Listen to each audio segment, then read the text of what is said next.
The wind pushed off Lake Superior with a sharp hiss that morning, slicing across the snow-covered shoulders of Jack Halstead's army surplus jacket. His boots crunched into the icy gravel of the empty road as he stepped out of his rust-red pickup. The truck coughed once before falling silent. Out of gas again. He didn't curse. He just reached for the duffel bag in the back seat and whistled once. Scout jumped down from the passenger seat, landing without a sound. The German shepherd shook off the cold, his thick coat mottled with salt and ash grey, and immediately sniffed the air like a soldier on patrol. One ear was bent at the tip. Old scar, old story. His eyes locked forward, ears twitching. Alert, always alert. Jack looked around. The faded sign at the town's edge read, Willow Creek Bay, where the wind remembers. Below it, snow crusted the letters like frostbite. A small lake town, maybe 24 buildings at best, clung to the edge of the frozen shoreline like a forgotten sketch on a white canvas. Scout started walking first. Jack followed. He hadn't planned to stop. Hell, he hadn't planned anything in weeks. Not since the shelter in Duluth turned him out with a handshake and a list of churches. He'd been a lot of things.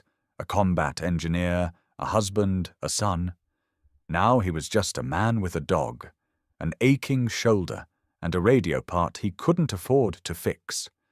The dog veered toward a narrow building tucked between a bait shop and a shuttered bakery. The window was covered in postcards. Dozens of them.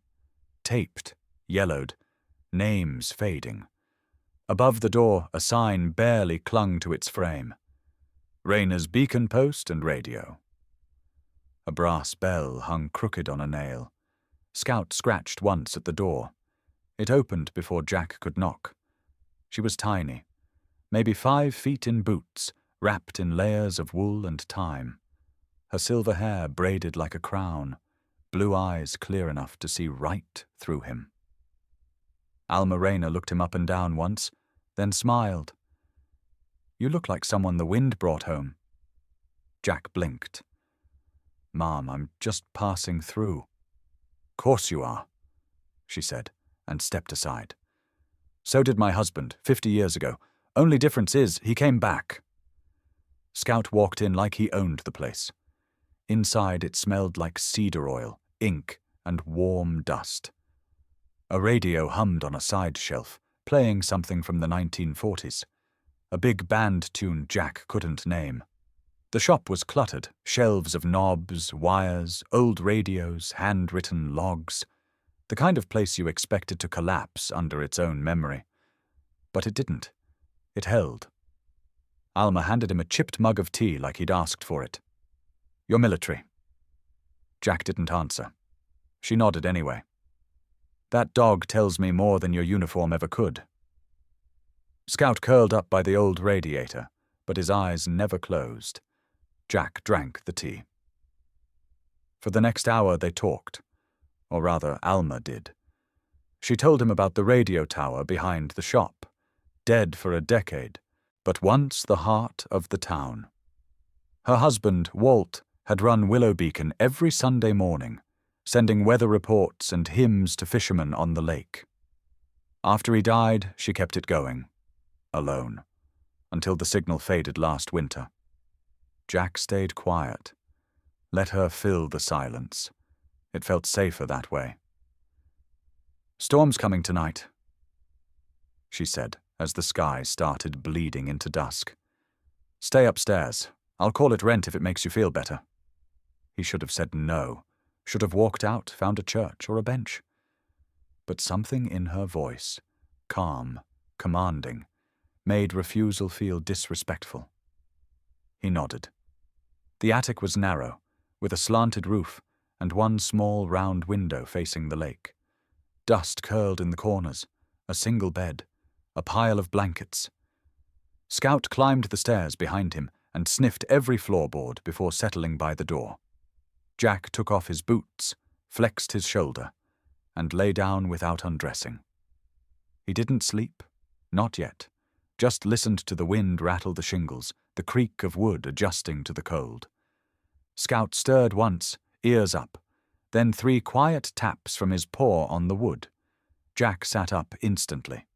That signal, 3 taps, was their code. Something's off. He scanned the room. The floor creaked again. Scout's nose pointed toward the far corner. Jack got up, crouched beside the bed, and ran his hand along the boards. 1 plank gave. Underneath, wrapped in cracked oilskin and tied with faded twine, was a yellowed envelope. On the front, in delicate handwriting, "For when the wind changes." He hesitated, opened it. Inside was a folded note and an old brass key. The note read, "This place remembers more than most. If you're here, you're meant to listen. The wind never lies." Jack looked at Scout. The dog didn't bark. He didn't growl. He simply watched, like he already knew they weren't just passing through. That night, while Jack sat awake under the weight of the ceiling and that letter, the wind pressed harder against the window. Scout shifted once in his sleep and gave a low whuff, barely a sound, but Jack felt it like a warning. Downstairs, the radio clicked on. Nobody had touched it. No timers, no reason, but it hummed to life, static folding into a single soft voice, not a broadcast, a whisper. Jack stepped into the stairwell and listened. The voice, faint, cracked, was unmistakable. Alma. Recorded. "If you're hearing this, it means someone's come home. Maybe not for me, maybe for the truth. Keep the signal alive." The voice cut out. Silence returned like a held breath. Jack went back up, sat beside Scout, and said aloud for the first time in weeks, "We're not leaving, are we?" Scout thumped his tail once, then rested his head on Jack's foot. And the wind howled like it had just told them both a secret. Jack was up before dawn, boots crunching frost as he stepped outside with Scout close behind. The lake beyond Willow Creek Bay was still as slate, its surface unbroken, as if the whole world were holding its breath. He ran a gloved hand along the edge of the roof, squinting at the spot where the shingles dipped. The leak wasn't big, but the water stains along the rafters told a different story. He'd seen worse, in Kabul and Kandahar, roofs patched with scrap metal and hope. This he could fix. Back inside, Alma poured him coffee into a chipped ceramic mug that read, "Knox Radio Club 1943. "You fix things," she said, not as a question. "I try," Jack said. "I used to say that to Walt," she said, smiling. "Before he tried to rewire our entire kitchen and blew out the power to the whole block." Jack smirked. "Sounds like a romantic." "He was," Alma said. "Right up until the day he installed a ham antenna on our honeymoon cabin. I married a man who thought the world was a signal just waiting to be heard." Scout was circling the radio equipment, nose close to the ground, tail low, ears tilted. He stopped at a dusty wooden cabinet and pressed a paw against the bottom drawer. "What is it, Scout?" Jack asked. The dog didn't move, just stood like a statue. Jack opened the drawer. Inside was a leather folder tied with twine. It smelled like paper and solder. Alma turned from the stove. "That belonged to Walt." Jack unwrapped the folder. Inside were schematics, meticulously drawn designs of a radio tower, marked with grid points, frequency notes, and the call sign WBK7. Handwritten notes lined the margins in a looping script. Alma's eyes softened. "That's the original blueprint of the Willow Beacon Tower. Walt designed it in 1941, right before Pearl Harbor. He said if the world went dark, someone still had to carry the light." Jack looked closer. One note stood out, scribbled in red ink near the bottom. "For emergency broadcast only. When wind shifts, raise signal strength." Beneath the folder, a small metal object was taped to the backboard.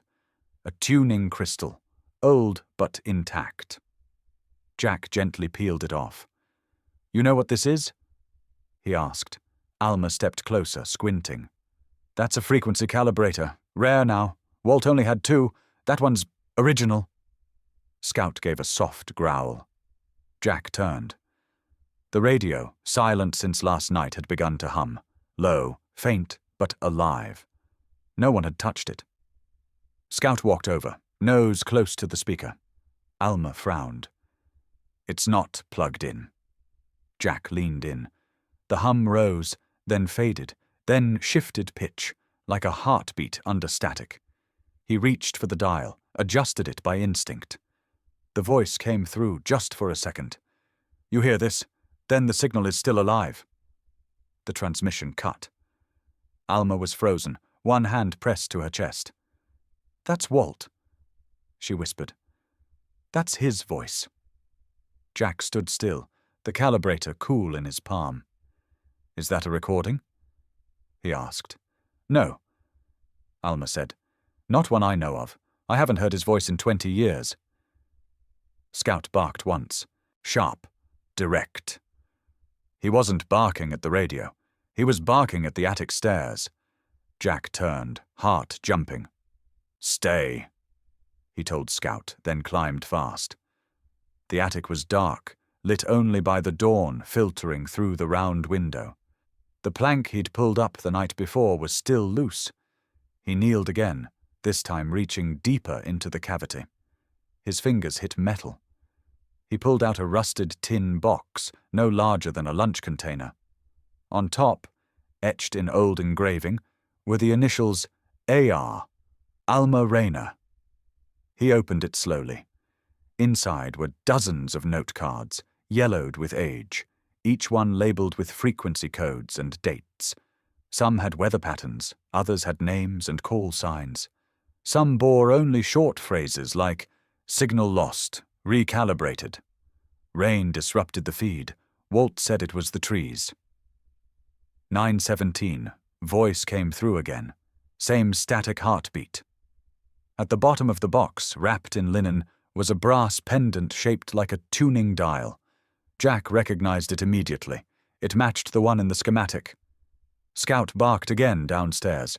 Jack stuffed the notes into his jacket, replaced the box, and hurried down. Alma was standing in the middle of the shop, eyes wide. The radio was playing again. But not Walt's voice. This time it was a woman. Older. Measured. If you've come to this place with questions, trust the dog. He listens better than most. Alma looked at Jack. That's my voice. Jack felt a chill run down his arms. How? I never recorded that. I never said that on air. Scout sat down beside the radio. Calm now, watching it, like it was alive, like it was speaking directly to him. Jack crouched, placed the tuning crystal on the counter. I think this place is remembering something, he said quietly. Alma didn't answer. She just reached out, touched the old radio set, and whispered, Walt, what did you build? The room fell silent again. Then, from outside, a metal creak echoed across the yard. Jack stepped onto the porch. The wind had picked up. The radio tower swayed slightly, its silhouette stark against the pale sky. From the top, a soft flicker of light blinked. Once, then again. Scout sat beside Jack, tail curled tight, staring up at the signal with amber eyes. Jack didn't speak. He didn't need to.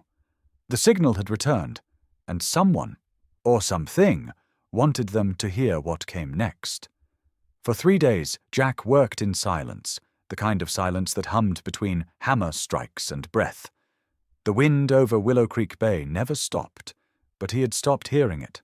All he could hear was the static in his head, the memory of that voice coming through the dead radio. Alma's, younger, confident, certain of something she couldn't possibly have known.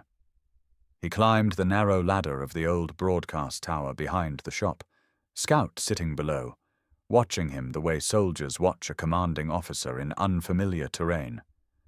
Every move was deliberate. Every bolt mattered.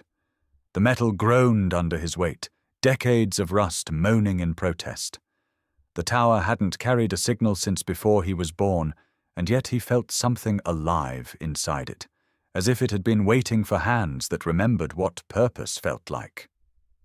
By noon, Jack's fingers were raw. The cold bit through his gloves, and blood traced along the edge of his thumb when a screw slipped. He didn't care. He tightened the last fitting, climbed down, and crouched beside Scout, who was sitting perfectly still. "You smell that?" Jack asked. Scout gave a small whine, nose twitching. Then he looked toward the woods, tail stiff, one paw half raised, alert. Jack followed his gaze, saw nothing but the slow sway of birch trees and mist.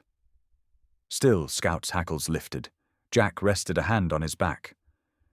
"Easy, we're not done yet." Inside, the radio equipment had been moved from chaos to order. Cables cleaned, knobs polished, dust blown from the dials. The blueprint Walt Rayner had drawn half a century ago lay open on the counter, corners held down by coffee mugs and bolts. Jack aligned the tuning crystal with the power regulator, the sound of solder snapping like tiny sparks of life.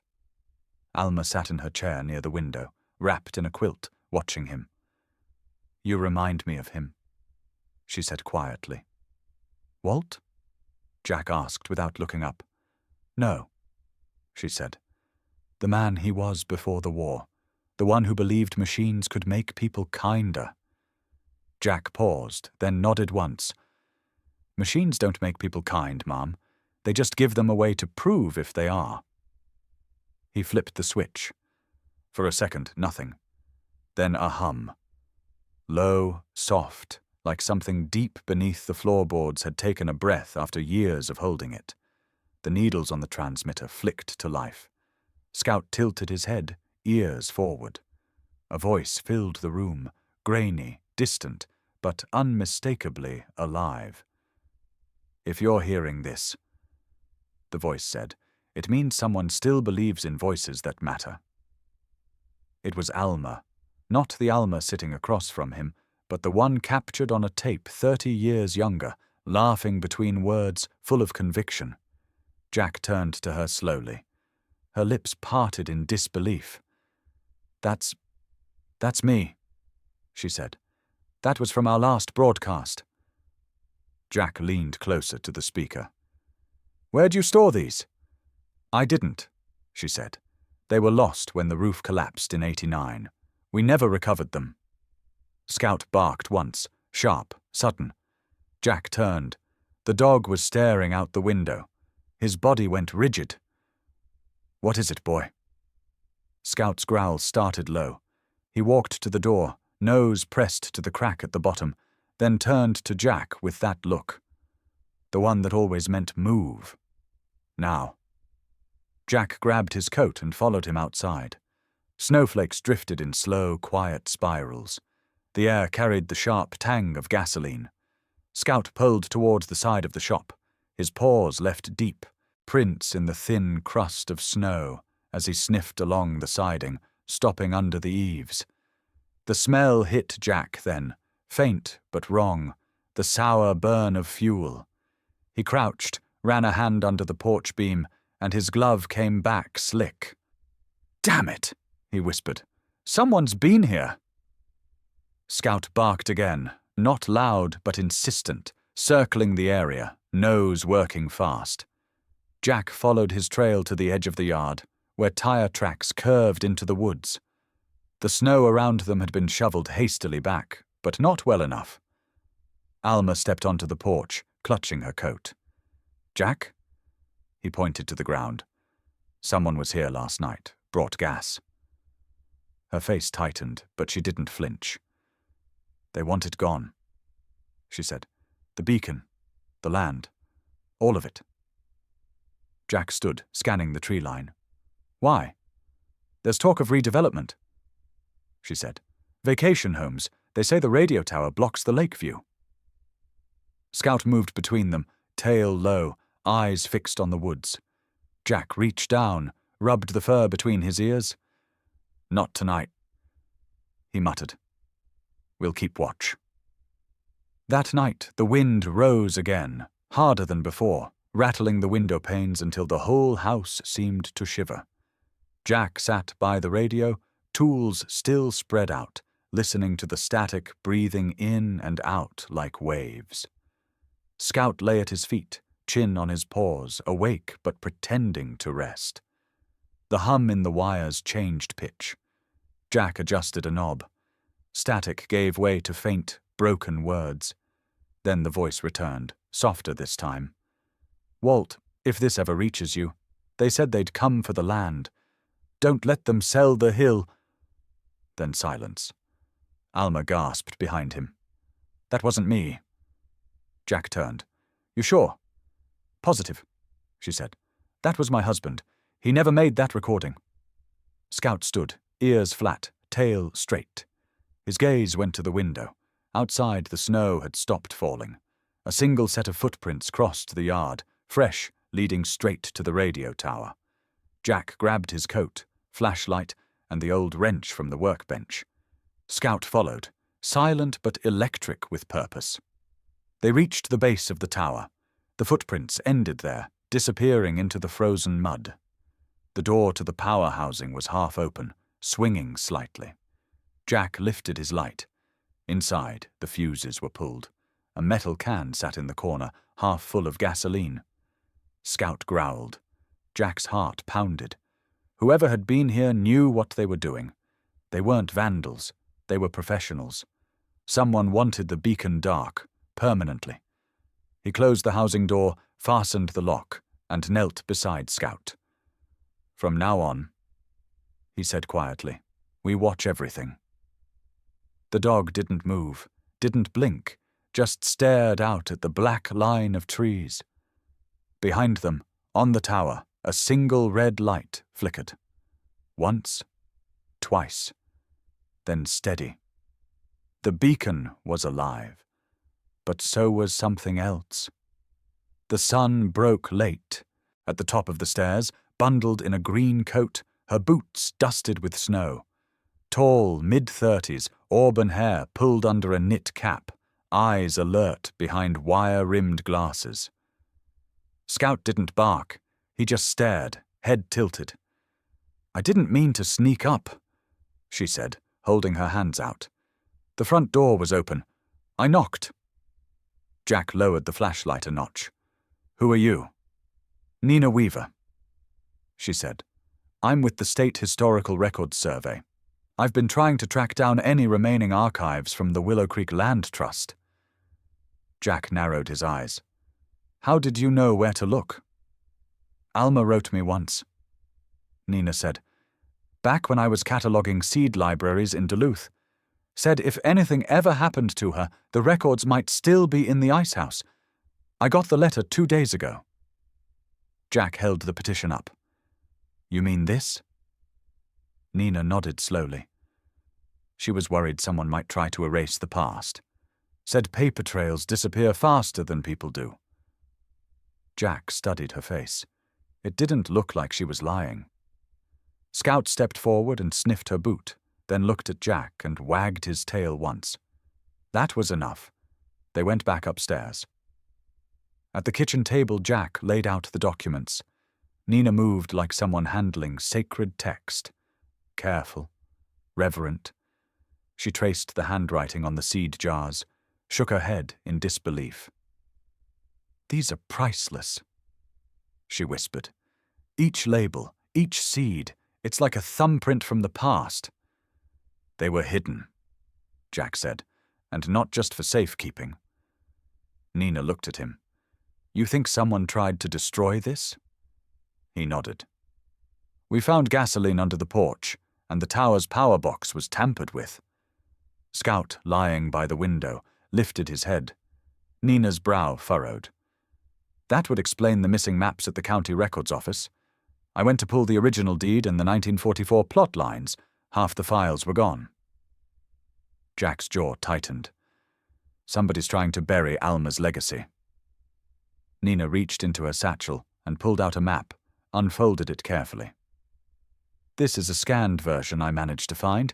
It shows that Alma's land, this whole property, is technically listed as part of the communal trust, not private real estate." That changes everything. Jack exhaled slowly.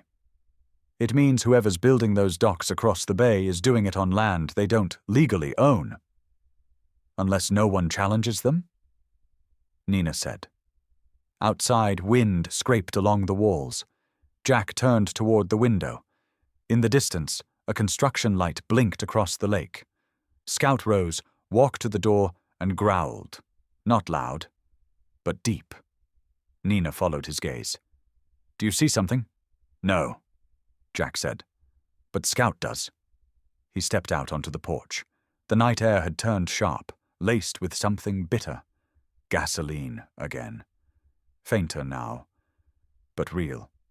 Scout sniffed along the edge of the stairs, then stopped at the same spot as before. This time, a small metal tag was lodged between the boards. Jack pried it free. Stamped into the back. Deke Dev Group. Nina stared at it, pale. That's Colt Deke. He's been buying shoreline all across northern Minnesota, turning it into luxury resorts. Jack gripped the tag tighter. He's not getting this one. Scout barked once, sharp and short. It wasn't a warning. It was an oath. The storm had come hard during the night. By morning, Willow Creek Bay was blanketed in silence. Snow piled knee-deep along the fences, draping the lilac bushes and radio tower in a kind of soft surrender. The air was brittle and white, the sun only a pale smudge behind thick clouds. Jack hadn't slept much, not because of the cold, but because Scout wouldn't settle. The dog paced the floor in long, restless arcs. At 3:42 a.m., he stopped dead in the center of the room, lifted his nose, and growled low. That sound, deep, guttural, and certain, cut through the stillness like a warning shot. Jack sat up in bed, instantly awake. What is it, boy? Scout padded to the front door, tail rigid, ears forward. Then he sneezed once. Sharp, violent. Jack stood, stepped over to the door, and stopped cold. There it was. The smell. Gasoline. He threw on his coat and boots, grabbed the flashlight, and stepped out into the snow. The beam sliced across a white world. Scout was already moving ahead, nose to the ground, leading Jack along the porch. At the base of the steps, the snow had melted into a strange, slick patch. Jack knelt down. His fingers came back wet and stinging with the chemical tang of fuel. He looked up and saw it, a rag twisted and wedged under the porch, charred at the edge. Someone had tried to light it. The snow must have suffocated the flame. Scout circled wide, barking once toward the tree line. Jack swept the flashlight across the brush, but saw no tracks. Whoever it was had come in before the snowfall, and meant to erase everything. He stood slowly, heart thudding beneath the layers of flannel. This wasn't a warning.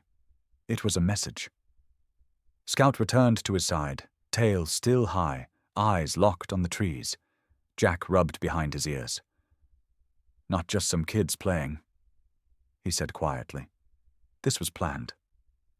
He looked toward the radio tower, its steel frame glazed in snow, and then toward the lake, where construction lights still glowed in the distance. Colt Dermott. No one had said his name yet, not officially. But Jack had seen the signs, the pressure, the whispers, the missing records. Now, fire. Inside, Alma was already awake, her quilt tight around her shoulders. Jack laid the fuel-soaked rag on the table. They tried to burn it last night, he said. Alma didn't flinch. She stared at the rag, then at the window. I told Walt once, a memory is only safe until someone decides it's inconvenient. Jack moved to the transmitter, flipping switches, checking for damage.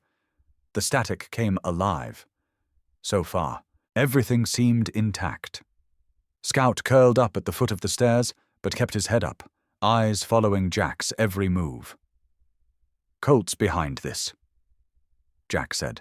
He wants the land, but he knows he can't buy it, so he's trying to make it uninhabitable. Alma's voice was calm. He won't stop. Not until the beacon is gone. Jack reached for the old tape deck. There were dozens of cassettes, some labeled, some blank. Alma had recorded nearly every broadcast she ever made. He picked one at random and pressed play while checking the signal strength. A voice crackled through the speaker, young, strong, and unmistakably hers. "I know it's easier to forget, to build something new over the old and say the past no longer matters. But that's not how this land works. This land remembers." Jack froze. Alma's hand went to her mouth. Her eyes glassed over. The recording continued.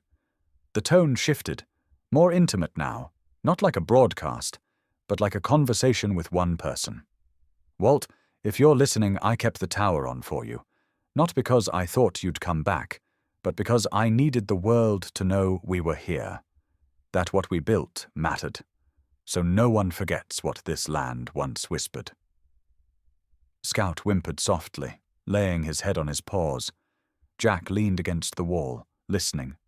It wasn't just a broadcast. It was a vow. Alma reached across the table, pressed pause. "I thought I lost that tape," she said, voice low. "Walt recorded me late one night after I couldn't sleep. I never meant for anyone else to hear it." Jack nodded once. "It's the truth, and it needs to be heard." The door creaked open. Nina Weaver stepped in, snow clinging to her boots. "I saw the tracks," she said breathlessly. "The ones that disappeared near the woods. Someone tried to burn you out."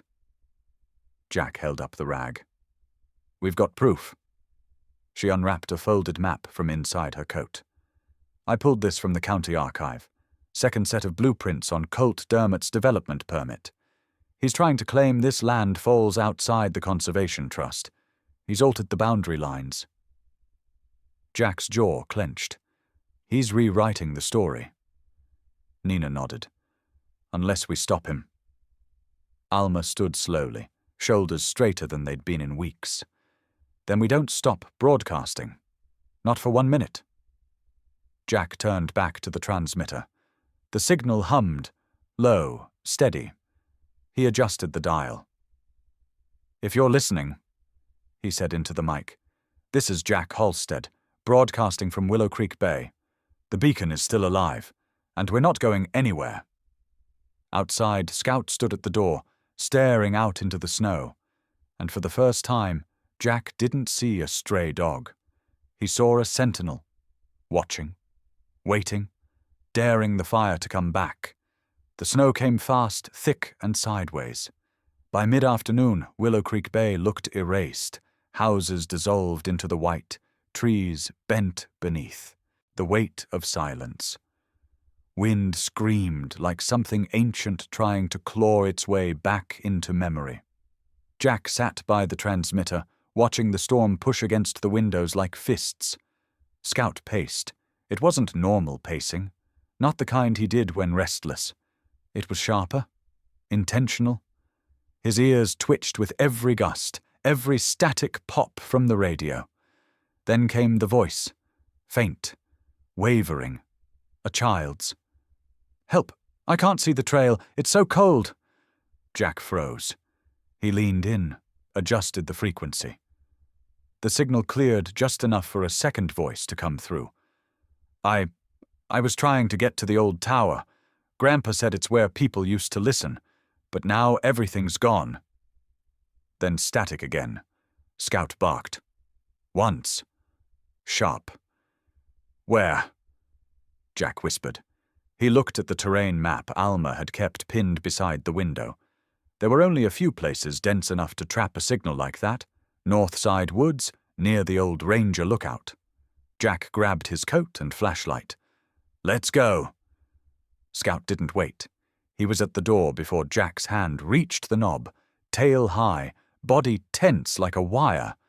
The storm slapped them as they stepped out. Wind whipped sideways. Snow curled into Jack's face like ice needles. They moved fast, Scout carving a path through the drifts like a plow. Jack followed, boots sinking, legs burning. The woods swallowed sound. But Scout didn't slow.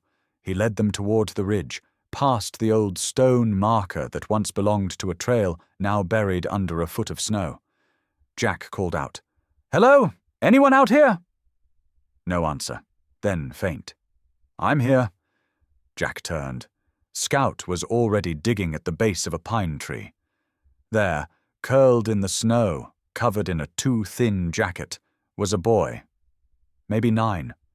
Face pale, lips cracked, arms wrapped tight around his knees. "Hey," Jack said gently, kneeling.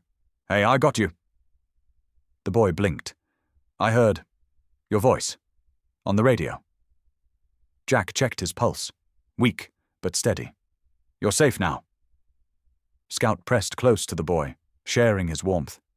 The child didn't flinch. He rested his head against Scout's flank and let out a tiny sigh, like the last bit of fear leaving his body. Jack wrapped him in the emergency blanket and started back, carrying the boy while Scout moved in tight circles, checking their 6. The snow hadn't let up, but the path felt clearer now, like the land itself had opened one quiet corridor, just wide enough to let them through. Back at the cabin, Alma and Nina rushed to meet them. Hot towels, warm broth, firelight. The boy lay bundled on the couch, Scout at his side, never moving. "What's your name?" Jack asked, kneeling. "Evan," the boy murmured. "Evan Dermott." Jack's breath hitched. Colt's grandson. Evan looked up, sleepy but clear-eyed. "You're the one they said was crazy for fixing the old beacon." Jack managed a small smile. "That's me." Evan hesitated, then said, something that landed like a stone. "Grandpa says this land is old and useless, but it saved me." Silence. Nina stepped back, stunned. Alma sat down slowly, hands trembling. Jack looked at the boy. Really looked. He saw the future Colt wanted to erase, and the proof that something here, something ancient, good, and defiant, refused to die. He placed a hand on Scout's head. The dog didn't move. "You saved him," Jack whispered. "You heard what no one else could." Scout thumped his tail once. Outside, the wind began to shift. Not quieter, just different. As if the land had spoken through the storm, and the beacon had finally answered back. 2 days after the storm, the sun returned like an apology, slanting low over Willow Creek Bay, melting snow in slow drips from the eaves. The roads reopened. Word of Evan Dermott's rescue had spread beyond the town limits. Folks were calling it a miracle, but Jack knew better.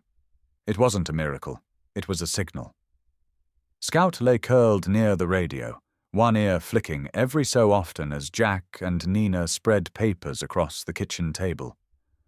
The ledger Alma had kept all those years, its pages fragile but sharp, sat at the center. Nina flipped carefully through it. "Jack," she said, tapping a page with a worn finger. "Look at this." She pulled out a folded legal document, half torn but still legible. A trust declaration. Alma and her husband had placed the property under a conservation covenant back in 1947. Not just their house, not just the tower, the entire ridge, including the land Colt wanted to turn into private marina docks. "This was never filed with the county," Nina said, voice tight. "But it's notarized, and it's witnessed by the original town council." Jack leaned in, his eyes locked on one line, for the preservation of land, seed, and signal, held in trust by those who remember. She was trying to protect the past, he said, not from decay, but from erasure. Scout lifted his head and let out a low rumble. The front door creaked. Colt Dermott walked in without knocking. He wore a long charcoal coat and black gloves. Behind him trailed Evan, coat zipped to his chin, eyes downcast. Jack stood up, shoulders squared. Scout rose too, stepping between the table and the door with quiet authority. Colt didn't flinch. I heard you pulled my grandson out of a snowbank, he said. Jack nodded. He found the tower because of the beacon. Colt's jaw twitched. And I suppose now you think that buys you something. No, Jack said, but this does. He slid the trust document across the table. Colt read it, didn't speak. Then he laughed once. Flat, empty. This old thing's not even registered. It's meaningless. Not if the Historical Society validates the signature chain, Nina said, standing beside Jack, which we will. Colt's gaze shifted. I can offer you $500,000 for the property. You can move south. Get yourself something with central heat. Jack's face didn't change. Not for sale. I can make that figure 7. Scout growled, louder now. Evan flinched. Colt stepped back. Jack stepped forward. The land isn't mine to sell. It was entrusted, protected by people who gave up comfort so others could have a place that remembered. Colt scoffed. You're fighting wind with sentiment. No, Nina said. We're fighting erasure with memory, with proof. Evan stepped forward, pulling something from his jacket. A cassette tape. This was in the box you gave me after the storm. Grandma Alma's voice. Colt looked stunned for the first time. She says the beacon isn't a machine. Evan continued. It's a promise that someone will always be listening. Silence stretched.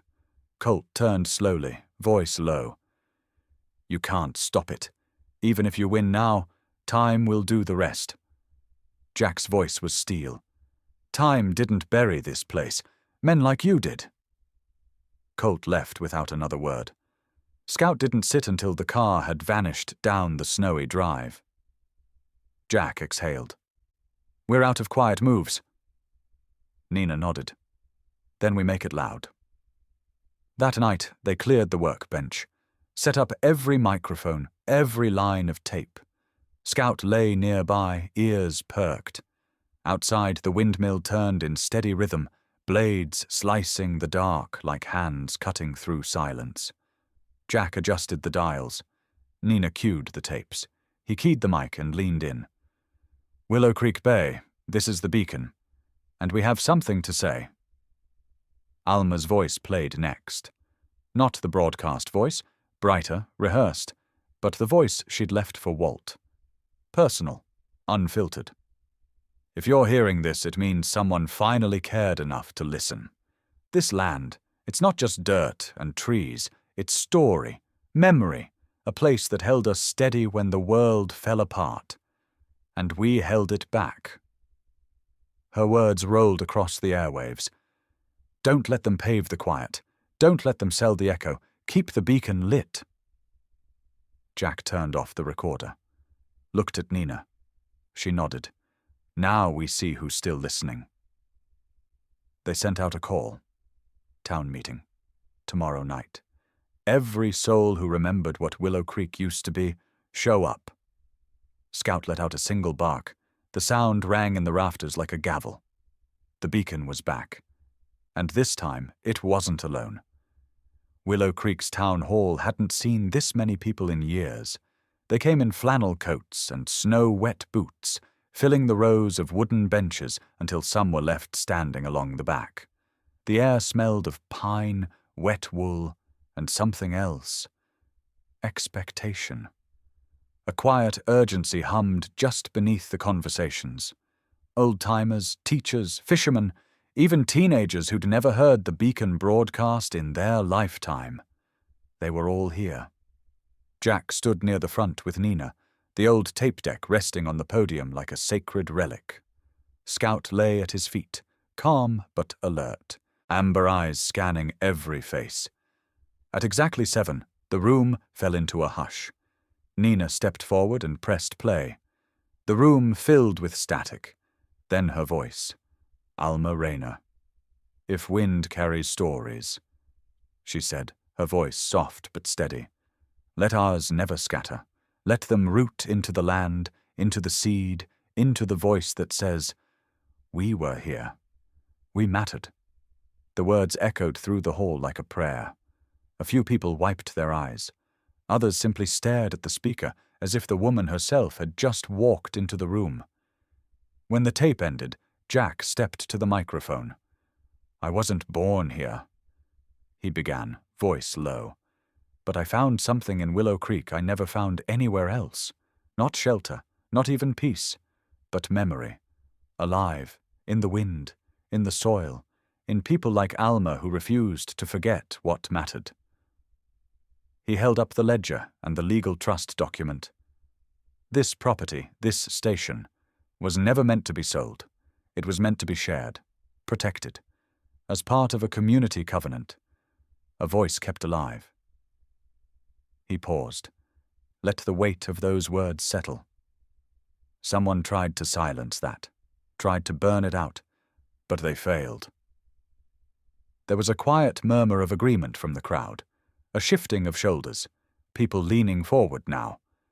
Before Jack could continue, a small voice cut through the room. "Can I say something?" It was Evan. He stood up from the third row, clutching a folded piece of paper in both hands. Colt sat beside him, face unreadable. Mayor Helen Groves gave a small nod from her seat on the dais. "Go ahead, son." Evan walked to the front and turned to face the crowd. He looked smaller up there, but his voice, when it came, held steady. "My grandpa told me this land was old and useless," he said. "But when I got lost in the storm, it saved me. The tower, the radio, the people who were listening, Mr. Halstead and Scout." He turned toward his grandfather. "You used to say Grandma Alma talked too much," he said, a soft smile tugging at the corners of his mouth. "But her voice was the only one that found me." Silence again, but this one was different, heavier, honest. Colt stood. All eyes turned to him. He walked slowly to the front. Jack stepped aside. Scout sat up, watching. Colt looked at the document in Jack's hand, then at his grandson, then out at the crowd. "When I came here with my investors," he said, "I saw a piece of land on a map. Quiet. Undeveloped. I thought it could become something profitable, something clean and new." He let out a breath. "I forgot that sometimes the most valuable things are the ones that can't be bought." He reached into his coat and pulled out a folder, laid it flat on the podium. "This is a formal withdrawal of the marina proposal," he said. Gasps filled the room. He wasn't done. "I've spoken with my board. I'll be reallocating funds originally earmarked for resort development to establish a new community center. Here, one that preserves this town's history, its voices, its beacon." He looked directly at Evan. "We'll name it after your grandmother." There was a beat of stunned quiet. Then someone clapped, then another. And then the whole room stood, an ovation that shook the walls. In the middle of it all, Scout rose to his feet and barked, once, loud, sharp, proud. The room laughed, cried, a sound that rang truer than any speech. Scout, the dog who'd never stopped listening, had just cast his vote. The beacon had spoken, and this time, everyone had heard. 1 year later, the old house on the ridge had a new name carved into a sanded pine sign above the door: Willow Creek Seed and Story House. Below it, a smaller brass plaque read, "In memory of Alma Rayner, who kept the wind talking." The transformation hadn't been flashy. No ribbon cutting, no big headlines. Just quiet persistence, volunteer hands, and long hours of honest work. Jack had torn out the broken floorboards, sanded the beams until they shone like river-polished bone, and rebuilt the antenna wire by wire. Nina catalogued every jar, every journal, every note Alma had ever left behind. And Scout? Scout patrolled. Each morning, just after sunrise, the shepherd made a slow circuit around the perimeter, through the wild lilac hedges, past the freshly planted garden beds, down the back path by the ice house, and around again. The kids called him Chief of Safety, and someone had even engraved a small brass tag for his collar to make it official. He wore it like a badge. Inside, sunlight now spilled through wide windows onto rows of oak shelves stacked with heirloom seed jars. Each jar bore a hand-lettered tag, some from decades ago, some from just this spring. Lakeside tomatoes, 1952, from the Hendricks farm. Snowfire kale, 2023, planted by Mason and Lila, age 7. A little bit of past, a little bit of now, all of it still alive. The front room held the radio desk, polished and humming. Every week Jack sat there with his coffee, one hand resting on Scout's back, and spoke into the mic. "Good morning, Willow Creek.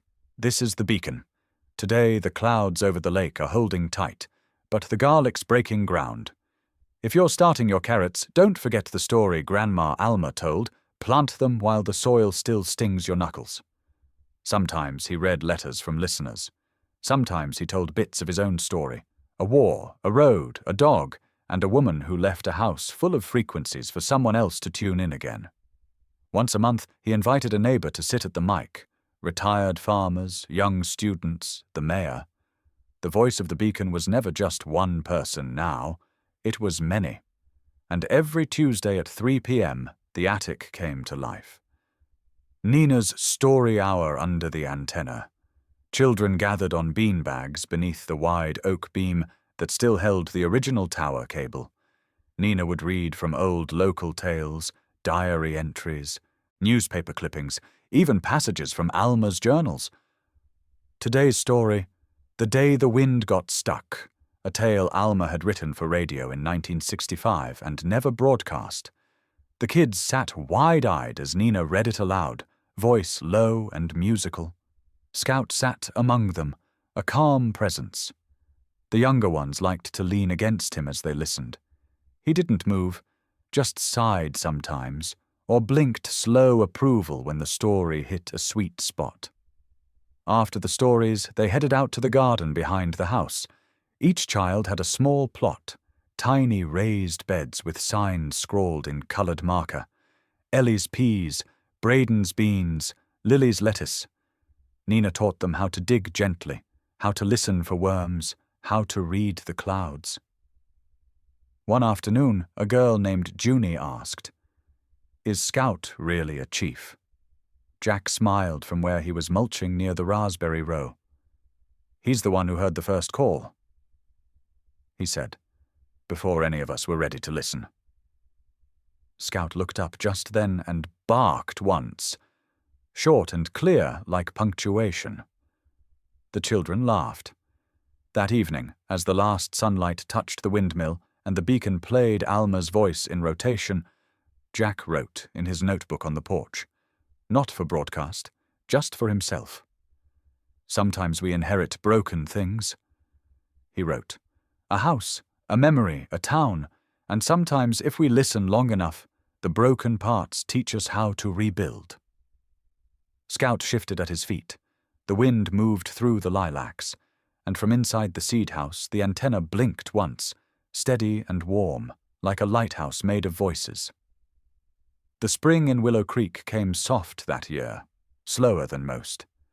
The lilacs outside the seed house bloomed late, their scent drifting through the cracked open window by the radio table. The sun fell in wide, golden stripes across the wooden floor, touching every object that had ever carried a story. Alma's ledger, the microphone, the jars of saved seed, the worn leather leash. Scout lay beneath the window, exactly where he always had.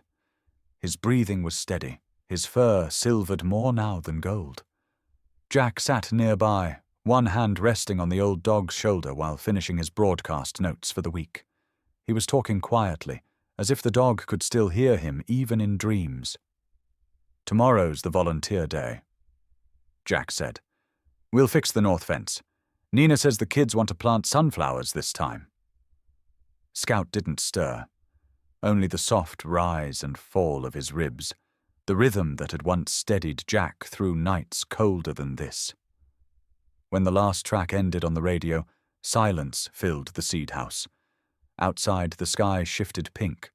then blue, then the quiet kind of grey that looks like memory itself.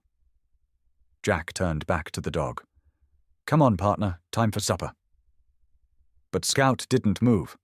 Jack reached out, his fingers trembling just slightly, and touched the stillness. There was no sound, no whine, no last sigh, only peace. He sat there a long time, long enough for the evening light to fade completely and the first stars to come out over the ridge. He had thought losing things would get easier after war, after hunger, after all the roads behind him. But this felt different, like the world had gone quiet in a way it wasn't supposed to. By morning, the town had heard. Word travelled fast through Willow Creek, carried by the same wind that used to carry the beacon's signal. People came, quietly, respectfully, to stand in the yard by the lilac bush where Jack had laid Scout's collar. A week later, they gathered again, this time for a small service. No priest, no ceremony. Just townsfolk, children from the story hour, Nina, Evan, Mayor Groves, and Jack, standing beside a small stone marker. The stone was simple. Scout faithful listener, fearless heart, Jack cleared his throat, but when he spoke, his voice cracked just once. "He didn't save my life," he said softly. "He gave it back to me." There was a pause, a stillness that felt like a shared breath among them all. The radio inside the seed house clicked on by itself. The tape deck had been left in standby mode from that morning's test signal. For a moment, only static filled the air. Then, through the speaker, Alma Rayner's voice returned. Clear, strong, timeless. If you ever wonder where grace lives, it lives where loyalty breathes. Heads bowed. Nina covered her mouth. Evan reached down to touch the leash draped over the memorial stone. The crowd stayed long after the words faded. Children left wildflowers. Someone placed Scout's brass tag, the one that read Chief of Safety, on the stone. The wind picked up again, carrying the scent of lilac and the faint hum of the transmitter tower. That night, Jack walked alone to the ridge. The beacon light blinked steady across the bay. He sat by the small stone and spoke, not to fill the silence, but to share it. "You kept me alive out there, boy. But more than that, you reminded me I was still human." He looked toward the antenna, blinking against the stars. Then, from inside the seed house, the mic clicked again.